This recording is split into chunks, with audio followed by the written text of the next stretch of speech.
Welcome to KX News on the Go.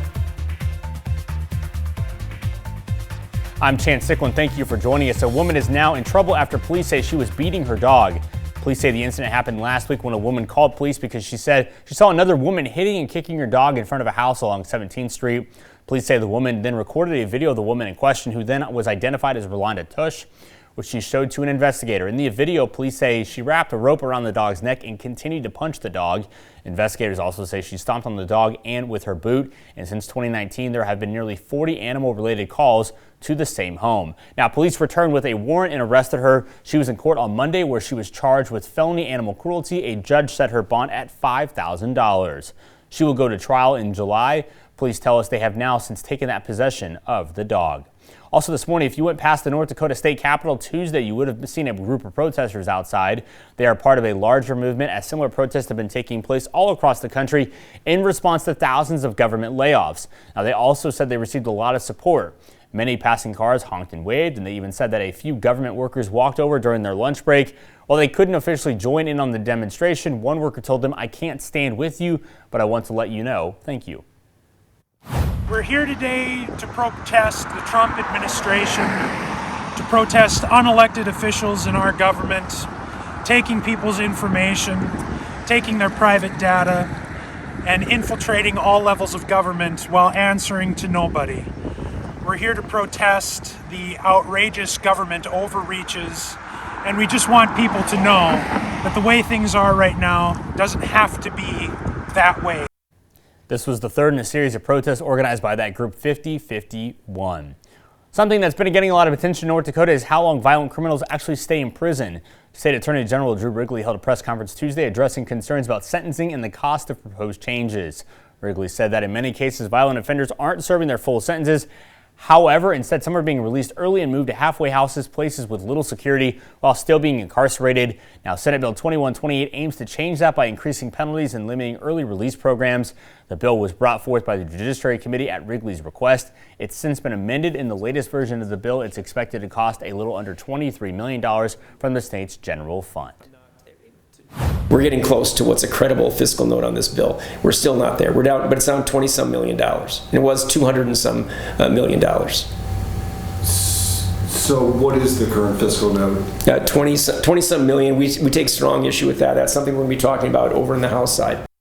Senate Bill 2128 will next be talked about in a House committee hearing. All right, if you've ever sat in a pothole or sat in traffic and thought, has there been a better way? Well, you're not alone. Nearly 1,000 people gathered at the Bismarck Event Center for North Dakota's annual Transportation Conference. The event continues to grow each year, drawing people from across the country. Some even traveled from our friends up north in Canada. Engineers, government officials, and environmental specialists were all here focused on transportation safety. With 63 exhibitors, 66 presenters, and 35 sessions, they're discussing everything from road construction to wildlife crossings towards solutions that it could improve travel for everybody.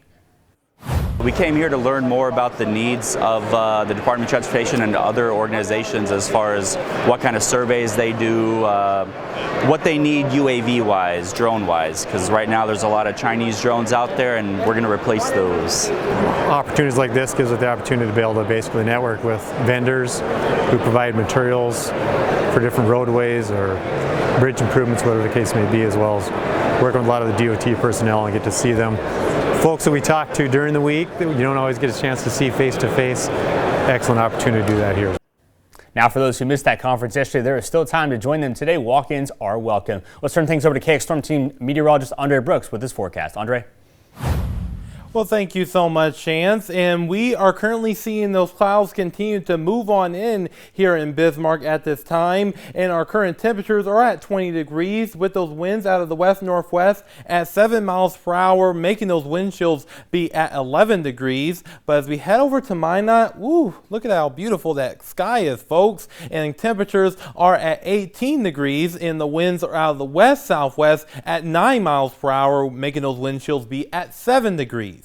Now, as we head over into our current storm team radar, we are continuing to see those clouds on the increase, and it's just going to continue to be on the increase throughout the day today, as we're going to continue to see this impulse in the atmosphere giving us that really good cloud cover across our viewing area. Now, as we head over into our current temperatures, our temperatures at the moment are mainly in the teens and even a few 20s here, including here in Bismarck and also in Hazleton at 21 degrees. And we're continuing to see that change in the temperatures over the last 24 hours, about 10 to 20 degree temperature difference, so we are seeing that chill in the air for sure. And that brings us to our wind chill report, brought to you by Absolute Comfort Plumbing and Heating, where those values are in the single digits in the teens, exception there in Medina, where it is at 1 degree below zero. So it really lets you know that Old Man Winter is saying, hey, I'm still here. Now, we are under this area of high pressure, and that's giving us that northerly flow for right now. But however, over the next 12 to 24 hours, this area of high pressure will move its way towards the east, and that's going to give us a more southerly flow. And also in a tandem with this area low pressure to our south, and both of these features will allow for us to see those winds start to shift directions from the south and east into the north and east, and that is going to allow for us to see those temperatures drop back down for our Thursday. But once we get into the day on Friday and Saturday, our area of high pressure will rapidly move its way towards the east, and it's going to increase the winds and also increase those temperatures to back to well above average. So it's going to be feeling pretty nice as we head into the weekend. And on top of that, we will be seeing those clouds on the increase throughout the viewing area today. And again, we will be watching for an impulse in the atmosphere that will allow for us to see maybe a small chance of precipitation as we get into the afternoon and evening. We'll be watching that for sure, but guaranteed we're going to remain on the cloudy side around here throughout the day today and into our Thursday as well. Now, looking at our highs for today, will mainly be in the 30s, and even some 40s are quite possible in our western areas because of that southerly flow. But once we get into tonight, we will see those temperatures drop down into the 20s, and even a few teens are quite possible too. And as we enter into our Thursday, temperatures will only remain into the 20s and the 30s. Now, looking here in Williston, we will see those temperatures back on the climb as we head into our Friday and into the weekend. But remember to turn your clocks forward on Saturday night into our Sunday, and also remember to check those smoke detectors too. And we could see those temperatures nearing 60 on Sunday for Williston. For Dickinson, we could approach that 60 degree mark for our Sunday, and we will see much more sunshine as we head into the weekend as well. Now for Minot, we will see those temperatures